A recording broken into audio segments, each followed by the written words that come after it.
Force को का पहले कंसेप्ट समझ लेते हैं। According to the Newton first law, a body in uniform straight line motion requires no force to maintain its velocity. ये Newton का फर्स्ट लॉ है। ठीक, अगर एक body uniform straight line motion में है तो वो हमेशा हमेशा के लिए रहेगी। उसके लिए फिर किसी और no force to maintain its velocity, कोई फोर्स की जरूरत फर्दर उसको नहीं है। लेकिन अगर कोई एक्सटर्नल फोर्स आ जाएगी तो उसकी linear straight line uniform motion जो है डिस्टर्ब हो जाएगी। तो एक ये न्यूटन्स का फर्स्ट लॉ है। In circular motion the direction of velocity changes continuously, hence velocity changes दो speed remains constant. Circular motion में ये होता है कि हमारे पास वेलोसिटी की डायरेक्शन कंटिन्यूसली चेंज हो रही होती है। ठीक है, हर हर एक, जैसे ये सर्कल है, सर्कुलर मोशन है, इस पॉइंट पे अपनी होगी वेलोसिटी, इस पॉइंट पे अपनी होगी वेलोसिटी की डायरेक्शन, अपनी होगी वेलोसिटी की डायरेक्शन। ठीक है, स्पीड का सेम रहेगी, मैग्नीट्यूड सेम रहेगा, लेकिन सिर्फ डायरेक्शन चेंज होती जाएगी सर्कुलर मोशन में। According to Newton second law, change in velocity, direction और magnitude requires a force. Newton का सेकंड लॉ कहता है कि वेलोसिटी में जो चेंज है और डायरेक्शन में हो या मैग्नीट्यूड में हो, उसके लिए फोर्स की जरूरत पड़ती है। बहुत अच्छा पॉइंट है, ये भी आपने याद रखना है। अच्छा, why a force is needed in circular motion. Circular motion में फोर्स की ज़रूरत क्यों पड़ती है? ये बड़ा अच्छा क्वेश्चन है, ये आपने याद रखना है कि सर्कुलर मोशन में फोर्स की ज़रूरत क्यों पड़ती है। तो इसको समझने के लिए इस कंसेप्ट को देख लेते हैं। At every point of a circular path the body tends to move along the tangent due to inertia. ठीक, जब एक बॉडी सर्कल में मूव करती है तो हर एक पॉइंट पे इनर्शिया चाहता है कि वो सीधा चला जाए, टेंजेंट टू द सर्कल चला जाए। इस पॉइंट पे चाहेगा, इस पॉइंट पे चाहेगा, इस पॉइंट पे चाहेगा, इधर चाहेगा, इधर चाहेगा। ठीक, अच्छा, तो at every point of the circular path body tends to move along the tangent due to inertia. To keep it on the circle a force must act.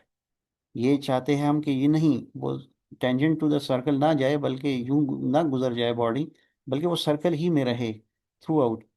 तो इसके लिए फिर हमें फोर्स की जरूरत पड़ेगी। न्यूटन का सेकंड लॉ यही कहता है, perpendicular to velocity so speed doesn't change. तो force must act perpendicular to velocity. तो परपेंड ये वेलोसिटी है तो फोर्स को मस्ट इसके साथ परपेंडिकुलर एक्ट करना पड़ेगा। देखिए हर एक पॉइंट पे ये परपेंडिकुलर एक्ट कर रहा है। Speed doesn't change, speed change नहीं हो रही, लेकिन सिर्फ क्या हो रही है, फोर्स इस तरह एक्ट कर रही है बॉडी पे कि वेलोसिटी के साथ वो 90 डिग्री पे रहे थ्रू आउट।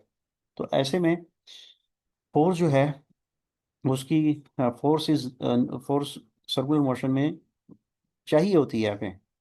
अच्छा, along the radius of the circle, और ये फोर जो है ये रेडियस के बिल्कुल पैरेलल along होती है। ठीक है, और हमेशा सेंटर की तरफ होती है, तो इसलिए हमें फोर्स की ज़रूरत पड़ती है। अच्छा, दिस इनवर्ड डायरेक्टेड फोर्स को क्या कहते हैं? इसका नाम है, जो ये फोर्स, जिस फोर्स का हम जिक्र कर रहे हैं कि ये सर्कुलर मोशन में ज़रूरत पड़ती है, ज़रूरत है हर सूरत, और ये वेलोसिटी के साथ 90 डिग्री एंगल पर होगी, तो इसको कहते हैं सेंट्रीपेटल फोर्स। इसको सेंट्रीपेटल फोर्स कहते हैं। ये लैटिन वर्ड्स हैं, Centrum centre, Peter means seek. तो ये सेंटर सीक फोर्स है, यानी सेंटर की तरफ ये इनवर्ड डायरेक्टेड फोर्स है। ये आपने याद रखना है। तो यहाँ से डेफिनेशन हमारी बनती है सेंट्रीपेटल फोर्स की। Centripetal force is the force required to move a body in a circular path with uniform speed. It always act along the radius directed toward the center of the circle. ठीक, ये बड़े important points हैं। अच्छा, formula क्या बनते हैं centripetal force के? इसका जो बेसिक फार्मूला है न्यूटन सेकंड लॉ, वो ये है कि F equals M A C, centripetal acceleration.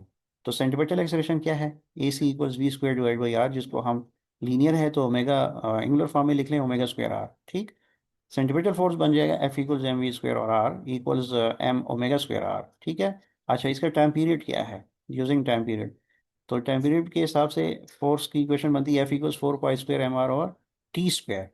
ठीक है, तो ये फार्मूलाज आपने याद रखे हैं। इस पे क्वेश्चन एमसीक्यूज आ जाए तो आप इसको सॉल्व कर सके। बहुत ज़बरदस्त टॉपिक है ये सेंटीपिटल फोर्स का। अच्छा, तो की पॉइंट्स यहाँ पे जो हमने याद रखने हैं सेंटीपिटल फोर्स के हिसाब से, वो ये हैं कि centripetal force doesn't change speed, speed को चेंज नहीं करता, only changes direction of the bodies. सिर्फ उसका काम है वेलोसिटी की डायरेक्शन को चेंज करना। ठीक, अच्छा, it's not a new type of force, ये कोई नई फोर्स नहीं है। इट इज प्रोवाइडेड बाय क्या? Tension provide, gravitational force, friction, normal reactions. ठीक है। अच्छा, विदाउट सेंट्रीपिटल फोर्स क्या होगा? The body will move of tangentially. अगर ये एफ आप हटा देंगे तो बॉडी सीधी निकल जाएगी यूं करके। ठीक। तो ये आपने याद रखना है। क्विक समरी, हमारी सेंट्रीपिटल फोर्स जो है सेंटर सीकिंग फोर्स है, एक्ट से लॉन्ग रेडियस होती है, ऑलवेज टुवर्ड सेंटर होती है। फॉर्मूला है F equal M V square और आर, जिसको हम एम ओमेगा स्क्वायर आर लिख सकते हैं, और टी की टर्म में 4 पाई स्क्वायर एम आर और टी स्क्वायर लिख सकते हैं। तो ये पॉइंट्स आपने याद रखने हैं। अच्छा,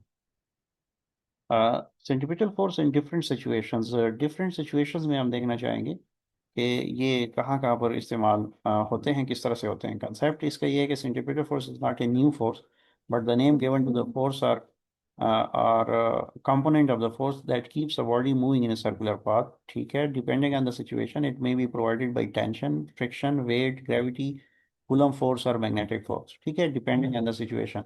अच्छा, सिचुएशन देख लेते हैं, डिफरेंट सिचुएशन। पहली सिचुएशन है particle tied to a string and whirled in a horizontal circle।